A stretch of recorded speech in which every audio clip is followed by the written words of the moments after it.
Qu'est-ce que les soins palliatifs finalement? Les soins palliatifs, c'est la mort. Faux. Justement, la démarche palliative a été créée pour apporter de la vie, du confort et du soutien aux personnes gravement malades ou en fin de vie.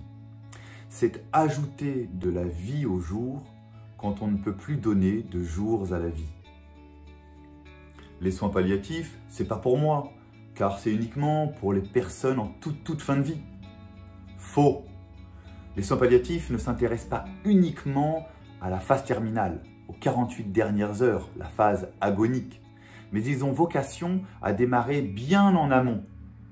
Il y a les soins palliatifs précoces et les soins palliatifs terminaux.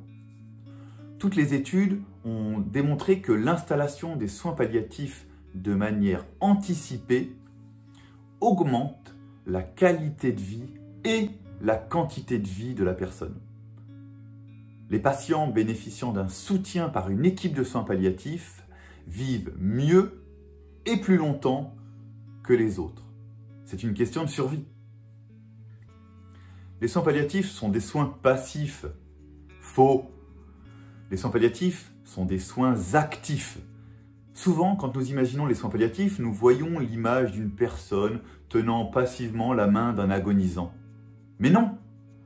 Nous ne sommes pas là simplement pour tenir une main ou sécher des larmes dans une attitude empathique. Les soins palliatifs sont une spécialité médicale à part entière, avec sa clinique, ses techniques, ses thérapeutiques médicamenteuses et non médicamenteuses, son approche holistique et pluridisciplinaire. Mais alors, comme c'est complexe, les soins palliatifs, c'est à l'hôpital. Faux. 85% des Français veulent être accompagnés chez eux. Les soins palliatifs doivent donc se développer à domicile. Et c'est déjà possible grâce à des associations comme Visitatio Voisins et Soins et d'autres structures comme l'HAD, l'hospitalisation à domicile. Mais il faut continuer à soutenir ce mouvement qui tend à promouvoir le développement des soins palliatifs à domicile. En fait, les soins palliatifs, c'est du Doliprane et de la morphine. Faux. Les soins palliatifs basent leur démarche sur une approche globale.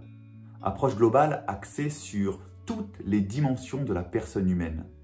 Physique, traitement des symptômes, des douleurs, des nausées, des plaies.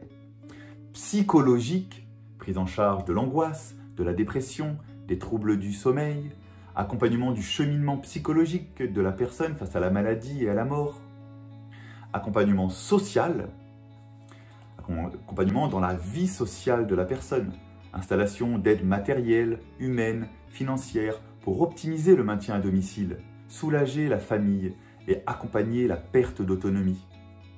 Et accompagnement spirituel ou existentiel, écoute et accompagnement du mouvement d'existence de la personne, englobant l'accompagnement religieux en fonction des besoins exprimés par la personne. Pour terminer, je vous livre mes 3 mots-clés du soin palliatif. Accompagner en soins palliatifs, c'est accompagner au cas par cas. Chaque situation est unique, chaque personne est unique. C'est accompagner au jour le jour pour appuyer sur l'importance de la réévaluation quotidienne des symptômes d'inconfort ou des thérapeutiques, mais également et surtout pour rappeler l'importance de célébrer l'instant présent, être avec la personne dans son ici et maintenant. Et les soins palliatifs, c'est un travail d'équipe, soignants et bénévoles, la pluridisciplinarité, plusieurs disciplines, plusieurs regards pour confronter les points de vue et surtout les intentionnalités afin d'éviter les dérives.